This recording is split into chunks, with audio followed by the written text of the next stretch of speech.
Hey, how you doing? Justin here, back with you for a finger stretching exercise for beginners. Now, some of you are going to find this exercise really hard. Some of you are going to find it relatively easy. It just depends a bit on your anatomy. If you've got really long fingers, really short fingers, really flexible fingers. So it will be a little different for everyone. I'm going to show you the kind of the process and where I think that you want to get it to, at least, particularly those of you that got short fingers or not very flexible fingers.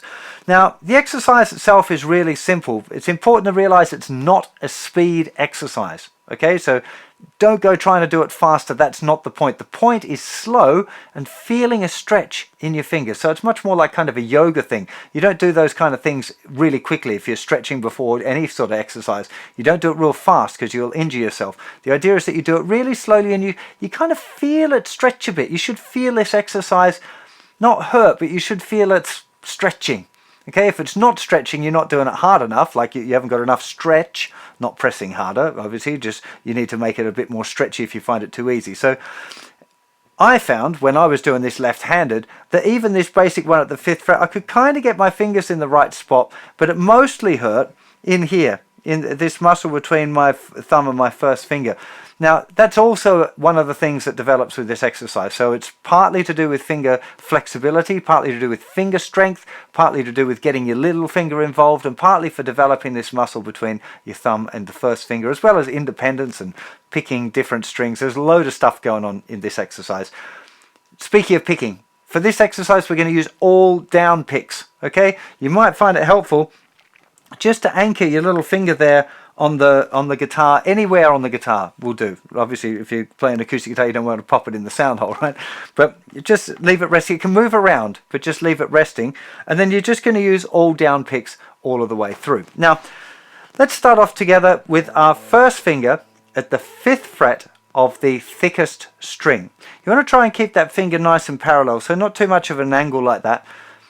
There are chords and times where we use our fingers at an angle, but this exercise isn't one of them. So we're going to play that one note. Then we're going to put our second finger down 1 fret higher, trying to get it up next to the fret if you can. Then your third finger is going to go again 1 fret higher, trying to get it next to the fret if you can, i.e. like not here at the back of the fret, because we know that's likely to give you that buzzy sound. So trying to get it right up next to the fret if you can.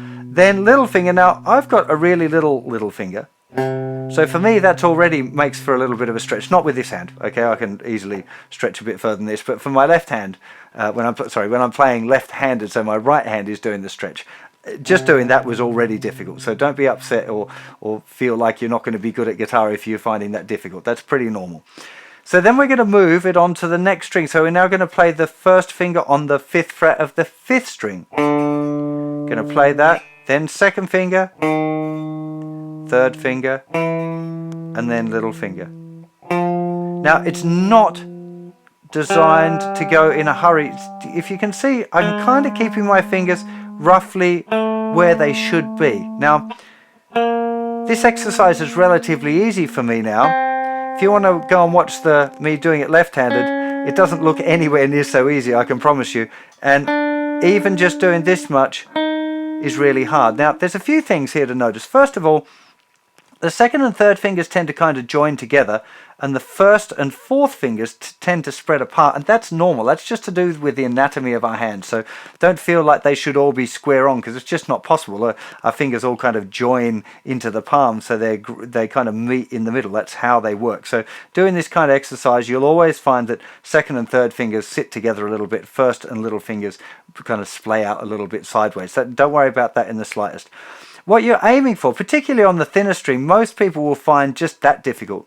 Curling the fingers right around so that the fingers are going first, second, third, fourth, right up next to the frets, trying to keep the palm there parallel with the fretboard, if you can. But again, that's going to be pretty difficult. Most of you will find it's a bit more like that, like little finger will have trouble curling up. Again, like with everything else I've talked about with this course, you've got to be a bit forgiving with yourself at these early stages. If you find this really tough, that's okay. Just stick with it.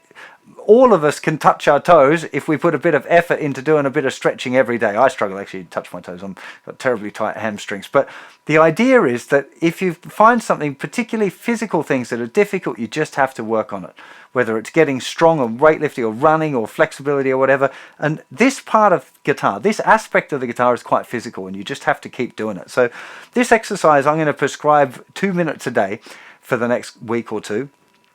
And just really taking it nice and slowly, just working your way up. Let's just do the whole exercise now. So do first finger, second finger, third finger, and then fourth finger. But we're not in a hurry. And then we're going to move it down a string.